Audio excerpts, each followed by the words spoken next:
Bismillah, alhamdulillah, wa salatu wa salamu ala rasulillah wa ala alihi wa sahbihi wa man wala ma ba'd.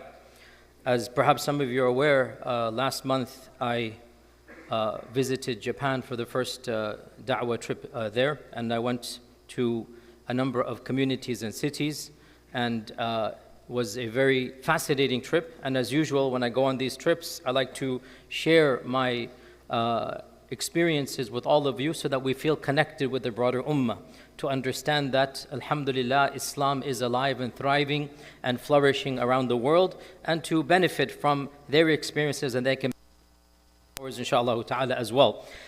Japan, as you're all aware, is actually a very interesting country. It is an island country with a unique and fascinating culture and history.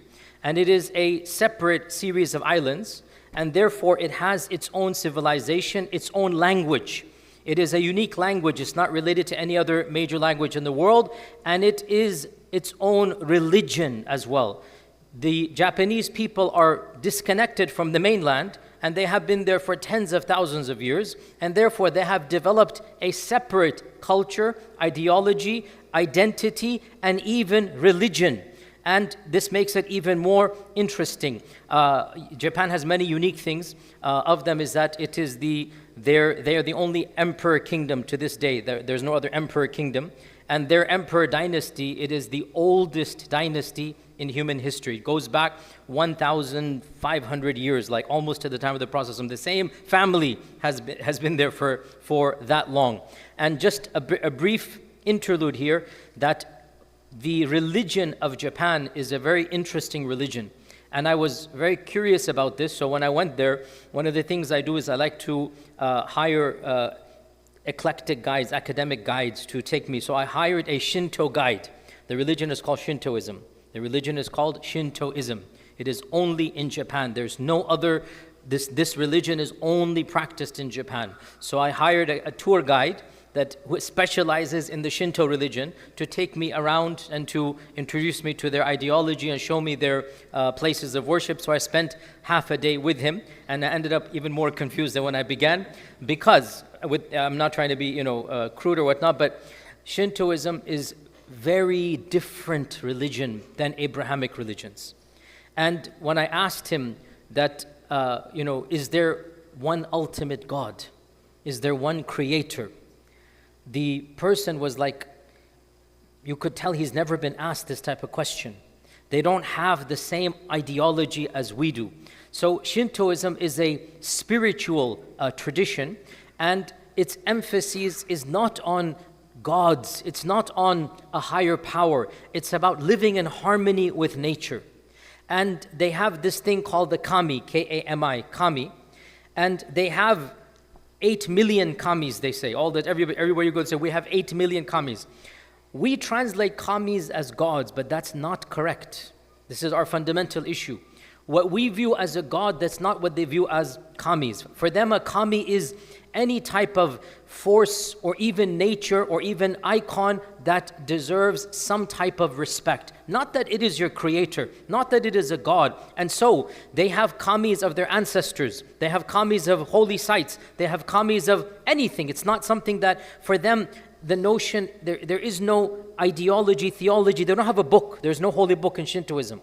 There's no concept of heaven and hell. There's no concept of day of judgment. It's just living in one and showing respect to anything that is worthy of being respected. So they might worship the stars, they might worship the heavens, they might worship an ancestor. When we say worship, they would not call it worship. They would say, this isn't worship. We are just giving due to all of these entities out there. And one of the unique things about this religion is that they don't view it as being exclusive. So the bulk of Japanese people are simultaneously practicing Shintoism and Buddhism at the same time. They don't view it as any either or.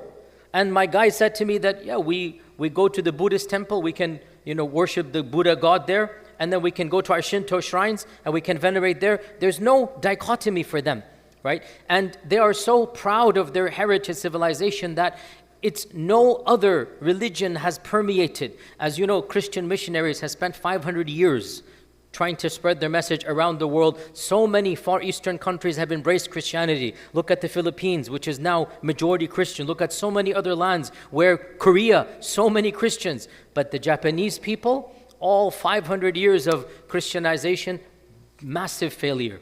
Less than 1% of Japanese converted to Christianity. So you can say Japanese as a whole are still upon their own ideology, their own understanding. So this reality, of course, makes it difficult for us, as we're going to come to. Islam has not been a presence in Japan for the bulk of its history, unlike China. Islam entered China in the time of, some say the Sahaba, for sure in the time of Tabi'un. And the Tang dynasty, 1,500 years ago, built the first mosque in China. I visited that mosque. I have a video. I gave a lecture 8-9 years ago about Islam in China. China and Islam have had a relationship since the entirety of the history. The Abbasids exchanged emissaries with the Chinese emperor. But Japan is beyond. Japan is an island. Japan is disconnected. And there is no presence of Islam in Japan up until modernity. Now, some of the ancient books of ours, our medieval books, they mention a land. I kid you not, they call it Waq. This is the name they mention. They say there are islands beyond the end of the world, the islands of Waq. And they have these exotic, fanciful, descriptions. Some say this is Japan. Allahu A'lam. The first evidence I found in the actual island of Japan that we can verify is the very famous Muslim geographer Al-Mas'udi. And Al-Mas'udi wrote in the 300s Hijrah, and he has a very famous book of geography and history. It is called Muruj al-Dhahab. And Al-Mas'udi says, beyond China lies the land of Jaban. He literally says Jaban. Beyond China. This is really impressive for somebody in the 300s. This is way before, Vasco da Gama. This is way before the Portuguese. This is way before. So Al-Mas'udi, I have no idea where he got this information from, because no Muslims have been to Japan as of yet. Al-Mas'udi says, beyond China, there is a land of Jaban, and that is the end of the world. I mean, there's nothing beyond that, right? And it possesses forests and rich natural products, and its king is obeyed and respected, and its people are renowned for discipline. This is so amazing. Mas'udi is writing in the 300s, right? 1,100 years ago. And he is saying the Japanese people are renowned for discipline. And I will going to come back to this point. What an amazing society is going to come to. For bravery, for skill in war. And the Chinese people have trade routes with the Japanese people. And he goes on, and that's just one paragraph in his book. So he has very little information, but he puts it in there. Suleiman the Magnificent, after Vasco da Gama, after the Portuguese, Suleiman the Magnificent then also discovers these trade routes, and he sends an emissary, but nothing seems to come out of this. So there was no Muslim presence in Japan, 15, 16, 17, 1800. There doesn't seem to be any reference of Islam in Japan, which is very rare, by the way. Almost every other country in the world, Islam has had some interaction. In this country of ours, there were Muslims before 1776. There were people who worshipped Allah on the soil in the 1600s. We know this for a fact. And 1700. Can you imagine an island known as Japan? We don't have any record of a Muslim being there up until basically modernity. What is the first serious contact or connection? It occurs in the late Ottoman era. Late Ottoman, 1890s. This is yesterday. This is like the twinkling of an eye. 1890s, where the Ottoman Khalifa Sultan Abdul Hamid and the emperor, they send some emissaries, and they want to form some contact here. And this leads to a very interesting anecdote in our history, and that is that the Japanese, for a period of time, were very interested in the Muslim world to be allies with. Against whom? 1900s. Against whom? 19? Against this land here. Remember World War II, you know what happened, Hiroshima. So Japan was seeking to create allies. And against all of the superpowers, this including this one. And so this is the point in time where they start sending delegations, where a very a large Ottoman ship was sent to basically exchange ambassadors and emissaries. Unfortunately, that ship sunk off the coast of Japan. So there's still a memorial marking the death of so many people. The Japanese built a memorial to honor that these people came, and then on the way back this tragedy happened. So to this day there is that memorial over there. And interestingly enough as well, this is a really bizarre episode in our American Islamic history. You've all heard of the Nation of Islam. I've spoken about this, Elijah Muhammad, and the weird beliefs that they have and whatnot. The Japanese had direct contacts with Elijah Muhammad and the Nation of Islam. In fact, the Nation of Islam would have propaganda that was pro-Japanese pre-World War II. Elijah Muhammad was jailed by the FBI with the accusation that you are on the payroll of Japan. I'm not making this up, you can look this up. And in fact, we now know there's an element of truth, that he did get funding from Japan. It sounds weird, but this is the reality. The Aqeedah of the Nation of Islam has in it praise of Japan. That's their theology. And a part of their theology, this is 1930s, 1940s. They believe that the Japanese are building a spaceship that is going to save the African American race. And so whoever believes in Elijah Muhammad will be uploaded, upgraded onto that Japanese spaceship. So there's propaganda that Japan is in our favor. And we actually have pictures of Japanese agents talking with Elijah Muhammad and, interacting with him, supporting him. So they wanted to do this, and they would have propaganda to the American troops that they should convert to the nation. Why are you fighting for a group that doesn't even treat you as humans? You should not be this group. You should join other groups. And one of the propaganda, they actually were giving da'wah. I mean, in their eyes, it's the Nation of Islam, but they don't know the difference. They're just saying, you guys should become, Muslims. And by that, they meant the Nation of Islam. The Japanese are doing this, right? There's also a little bit of interesting back and forth in the 1910s, 1920s. The Emperor Meiji, he had a conference in which he invited delegations from all of the major religions. And the goal of the conference was, which religion should Japan adopt?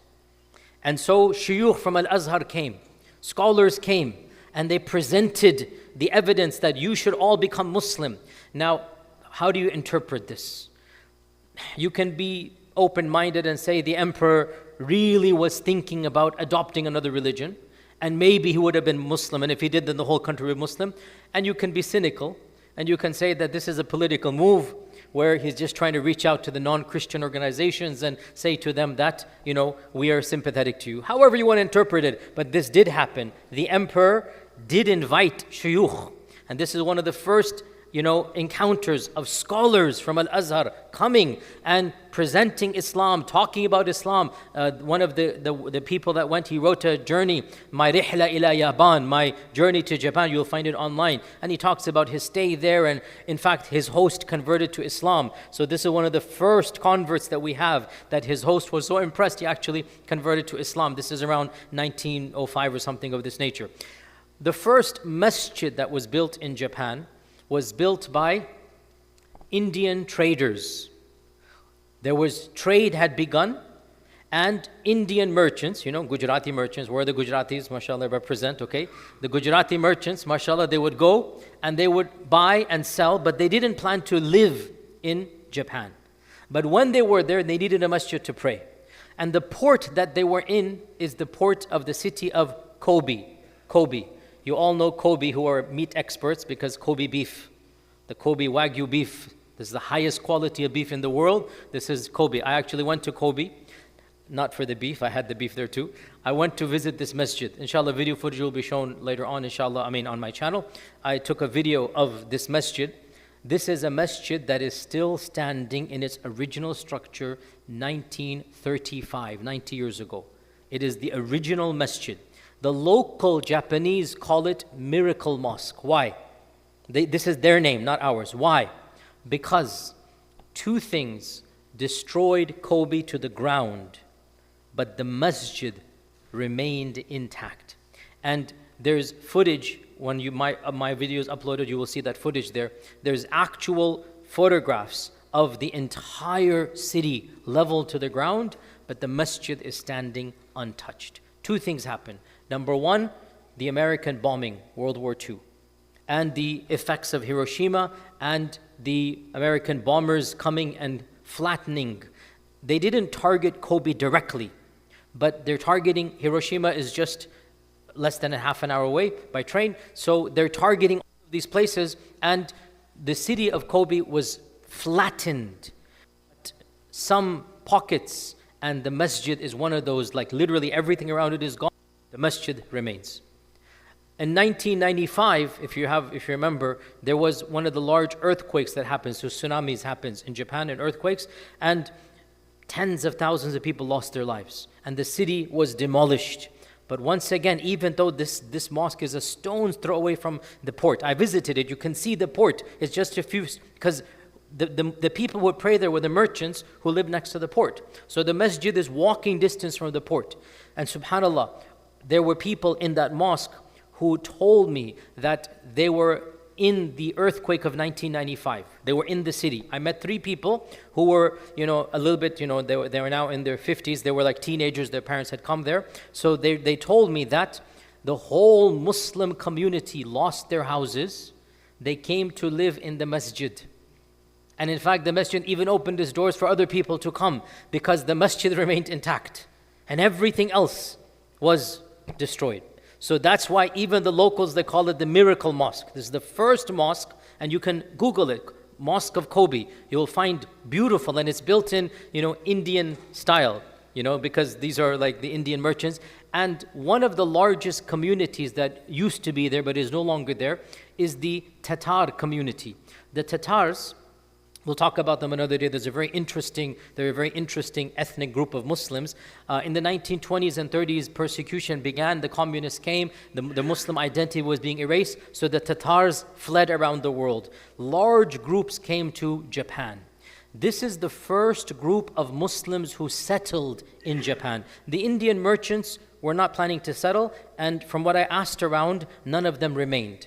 When World War II happened, the Indians went back, and they never returned because the laws changed after that. So this is British India. So they came on British passports. And after World War II, they didn't come back. Who remained? The Tatar Muslims. There were a few thousand Tatar Muslims. And that was a one-off migration.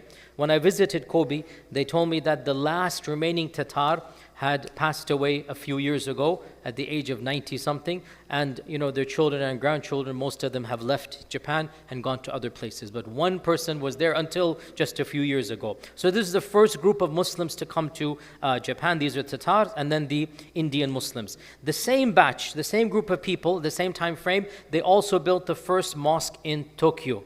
And this was built in 1938. So 35 is the Kobe one, 38 is the Tokyo Jami' Masjid, which remains the largest, visible masjid. Around 20 years ago, the Turkish government redid it. So it is now a beautiful masjid, like a mini Suleymaniya. You know how the Turkish government rebuilds it. So it is now, you can say, the iconic masjid of the whole country, even though it's old in terms of location, 1938, but the building structure is 20 years old. And it's a very beautiful Turkish-style masjid. I visited a number of cities. I went to Tokyo, I went to Osaka, I went to Kobe, I went to Fukuoka, which is the furthest city on the island. So I went the whole island and then went back to Tokyo. And in summary, Japan has a population of 125 million. Of them, Muslims are around 150,000, which is 0.27%. 0.27. In my da'wah trips, I have never visited a land with smaller percentage of Muslims. There have no European land that I'm aware of, no Western land that I'm aware of, no African country that I'm aware of, no obviously Middle Eastern country that I'm aware of, no Asian country that I'm aware of. I have not visited any land in which the percentage of Muslims is even close to being this small, 0.27%. So Muslims are rare, rarer than rare. They are few and far between. And yet, mashallah, tabarakallah, their activities, their vibrancy, the number of masjid and musallas is absolutely phenomenal. Of this number, roughly 10 to 15% of those Muslims are native Japanese converts. This is amazing because that number, that percentage is unheard of anywhere else in the world other than America, where we have, mashallah, 30% of our American community is African American brothers. Other than America, I'm not aware of any other country where the percentage of converts in that high. 10 to 15% of the Muslims of Japan are indigenous Muslims. And I have interacted with graduates of Al-Azhar, graduates of Medina, graduates of Syrian universities, all of them born and raised in Japan. The Imam of Kobe Masjid, was born and raised in Kobe. He accepted Islam 15 years ago in Kobe Masjid. And he wanted to learn Arabic. He went to study Islam in Medina. And then he came back as a graduate. And now he is the Imam of the same masjid that he used to live close by. And he is the Imam of that masjid, alhamdulillah, local Japanese convert. The first person who translated the Quran is a graduate of Al-Azhar University. Back in the 70s, he went there. And then now he is, mashallah, I think in his late 60s, early 70s now himself. He's an old man now. And, I met him as well, alhamdulillah, speaking fluent Arabic. Absolute, perfect Arabic. Japanese person speaking fluent Arabic, and he translated the Quran that you can find it in the the King Fahd, the printing complex, that one there. So you meet all of these people, and subhanallah, I had a lecture there in Tokyo University. 350 people came to hear about Islam, and a lot of them were never heard of Islam. They're hearing for the first time, and also many of the converts of the previous 10, 15 years. So we had, mashallah, a very large crowd, one of the largest crowds for them. They were very happy at this. For us, 350 is not even Fajr Salah, is triple the number, right? But for them to have 350, they were so happy. They just put an advertisement that there's going to be a talk on Islam in the University of Tokyo, and it was packed. The whole auditorium was packed that they had, and they were very happy that that number had come. Lots of questions about Islam. Now, who exactly are the Muslims? I said 10 to 15% are the indigenous converts. How about the rest of them? So the Tatarian Muslims, by and large, are no longer there. What has happened was that in the 80s and 90s, they opened up the door for students to come, just like across the world. And large groups of students came to Japan, most of them from the Middle East and Pakistan. So Pakistanis, a lot of them came to Japan, and majority of them returned back, but a good amount remained. To remain there is not easy because they are open for you to remain there, but you have to know the language. And if you do not know the language, then it is very difficult to work over there because they are not learning English as a whole. Why should they? I mean, let's be honest here. Why should we expect them to learn another language, right? So some people decided to stay there, and they remained. Many of them married over there. Their wives converted and they married, and then they to obtain citizenship as well. It's a long process, but it is possible to do. So tens of thousands of people went to study, and a few thousand of them, they remained, and these are now the people that are mainly in charge of da'wah activities, along with our Japanese brothers and sisters who converted. And roughly, there are around 130 mosques in Japan. And what I found interesting is that because space is so limited in Japan, especially in Tokyo, I have never seen masajid like this, where we went to, Tokyo is just whole bunches of high rises, right? It's a very packed space. And so the masjid was just like a mini 4 or 5 story building that is like 2 rooms. Like from here to the end, that's the size of the building, and it just goes up. And you enter in, and in each floor is the space for like 20, 25 people. That's it. So for Jumu'ah, 4 floors fill up, connected by audio video, but they don't have space. So just the imam and is in the downstairs, second floor another, third floor another. The sisters have an elevator going to the top. Just small little rooms. That's how most of the musallas are. And in the last 10 years, Tokyo and Japan have wanted to open their doors to halal tourism. And so they are making lots of efforts to have halal food and to have small musallas, even at the train station. Not that there's thousands of Muslims in Tokyo, no. I mean, it's the musallas, it's not as if they're turning the Tokyo people away. They're intended for tourists. They're intended for people they want to attract tourists to come. So it's not that difficult to find a small musalla. Small area, you will find it to pray over there. And of course, you have the large Tokyo Jami' over there. Another interesting aspect is that Japan has realized that there's a big industry for halal food. I didn't have any problem eating halal. Even in Fukuoka, small little town over there is halal over there. Because they know this is an industry. And so if you just find out, you get halal wagyu, mashallah, I had so much wagyu in my entire, for those who know, mashallah.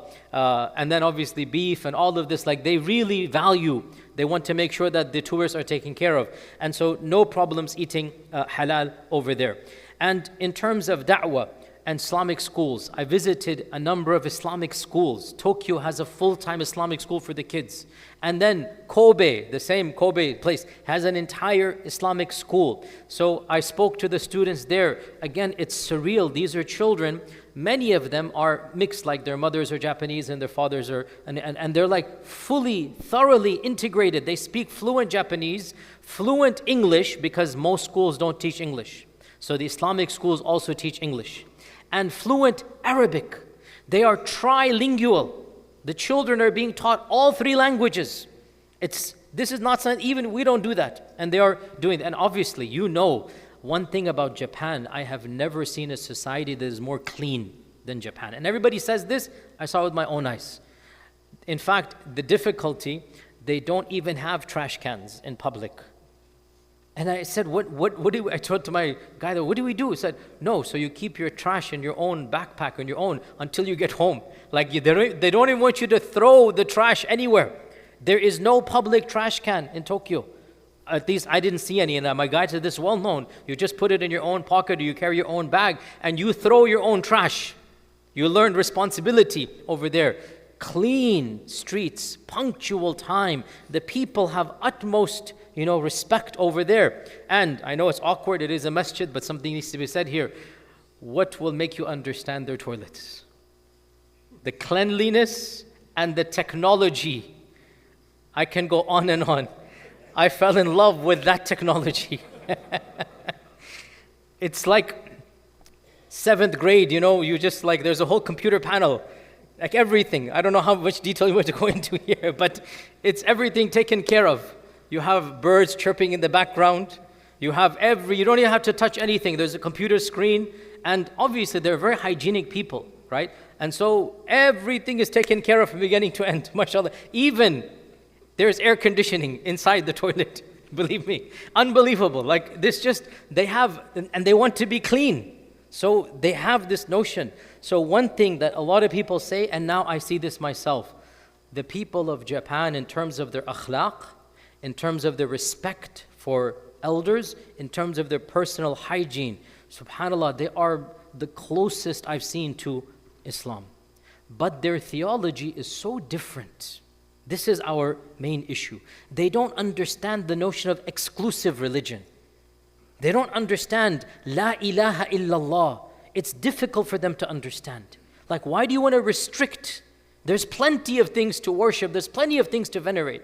So this is why the Japanese converts that I met that have studied, that they're doing amazing work. They have so many videos explaining Islam, but the traction is slow. It's there, but it's slow, because for them, they wouldn't mind you worshiping your God, they're worshiping their God. There's no exclusion. Why are you being selfish? Everybody should worship. They don't have a problem. There's Islamophobia is very little over there, almost non-existent. But they're so open-minded that they're like, why should we restrict ourselves? You do you, we do us, and it's all good. That's their attitude there. So this is one of the issues that they are facing here. Unfortunately, there's one thing that needs to be mentioned, that the negative has begun. The far right trend in the world, the whole world is now far right. SubhanAllah, even Japan has been touched. just a little bit. What was the issue that they sparked? Some far-right politician, a decade ago, they just began this. Now it's become bigger and bigger and bigger. It's not about the hijab. It's not about, the biha. It is about, believe it or not, cemeteries, burying the dead. Something we don't even think twice about. Why is this an issue? So they began spreading this false thing. So firstly, in their own culture, so 99% of Japanese are Shinto and Confucius, we mentioned, right? Sorry, Shinto and Buddhist, right? In their culture, they cremate the body. Graveyards are only done by the Christian and the Muslim, and even many Christian Japanese, because of their attitude, they don't mind cremating. You know how they are in terms of they don't really have Sharia. So it's not a big deal for them that even many Christians are not fighting this issue. So even many Christian Japanese don't mind cremating. So somebody began preaching something really bizarre. It goes against common sense and science, but it began spreading that, number one, a dead body in the soil is against harmony of nature. And number two, that when the body decomposes, then it is going to spread bad, germs or chemicals. Like they're not accustomed to bodies in the ground. So there is this fear of bodies being placed in the ground. And it has become, and I know it sounds bizarre, last week or 3 days ago, the parliament debated this issue. That's how serious it has become. The Japanese parliament debated this issue. Sadly, they passed a resolution that no more graveyards are going to be allowed. This is result of the far-right propaganda around the world, where a little bit is now getting over there as well. They are now, so what's going to happen now is that the existing graveyards can continue, but no new graveyards as of yet. And this is a massive problem. It's a massive problem, and the Muslims are struggling with this problem because you understand, people die, what are you going to do? And they don't have an actual solution yet. Allah make it easy for them. But this is the only, I would say, what I noticed of the negative issue. But overall, like I said, the whole environment. Let me give you an anecdote. When I was in Kobe, so I visited the Islamic school over there, and the principal is he was an Egyptian, Japanese person, like Egyptian, but now he's Japanese. The principal told me an interesting story, that a new Muslim family had come to Kobe. Kobe is a relatively smaller town compared to Tokyo. And they didn't know the etiquettes and cultures. So their children were walking from the Islamic school back home, and an elderly Japanese person passed by. And they didn't do anything. It's a stranger. They just walked back home.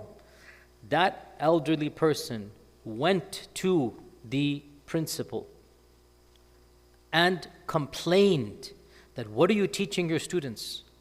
They passed by me and they didn't even greet me with the greetings of respect, and I'm an old man. He complained that, what are you teaching? This is you're not appropriate for a child to walk back an elderly and not greet him properly.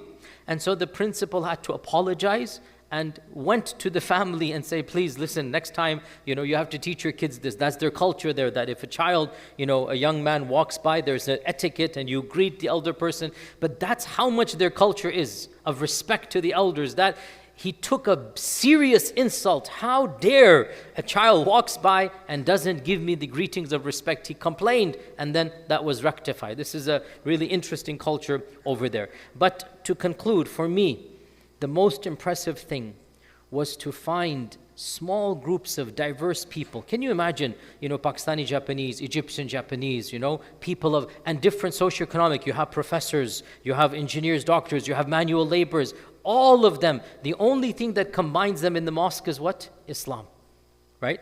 And few people, but dedicated work and giving da'wah and having, booths and stalls. And it reminded me of this country 50 years ago, and even my father's efforts back in the 70s. It reminded me of fertile ground. And I said to them, and this was ironic, subhanAllah, my father passed away a few days ago. I told them the story of my father. I said, literally, what you are doing now, it reminds me of what my father's generation did in the 70s, where people come together and they have no idea that just a few people will change the whole landscape. And their sincerity and ikhlas, spending of their own money. No government helps them. And no government is supporting them. Just diverse people coming together and doing what they can to build masajid, Islamic schools, publishing pamphlets, printing Qur'ans, holding, public da'wah festivals and stalls. All of it fi sabilillah. And small scale. We are used to look big masjid. We used to big crowd. And when 350 people came, they were in shock and awe. And for me, this is a small audience, 350. But they said, we've never had a public lecture. This many people came. And good questions, deep questions. And some people were interested in Islam. Inshallah, I hope they have converted after that. This reality of pure da'wah and fertile ground, I told them, I am optimistic, insha'Allah ta'ala, that your sincerity will, insha'Allah ta'ala, pay its dividends, halal dividends soon. And all that is needed is a catalyst. I say to you, the people in Japan, by and large, they are good-hearted. They're pure. They are decent. They have good manners. They have good akhlaq. They're so close. Just the theology has a bit of a, you have to mix somehow to figure out how to do that. But once that happens, subhanAllah, I think it is just fertile ground for the people to embrace Islam, and I'm optimistic for them. And I hope, inshaAllah ta'ala, that Allah continues to carry the torch of Islam through them. And with this, Jazakumullah khair, and we'll continue another lecture next week. Salam.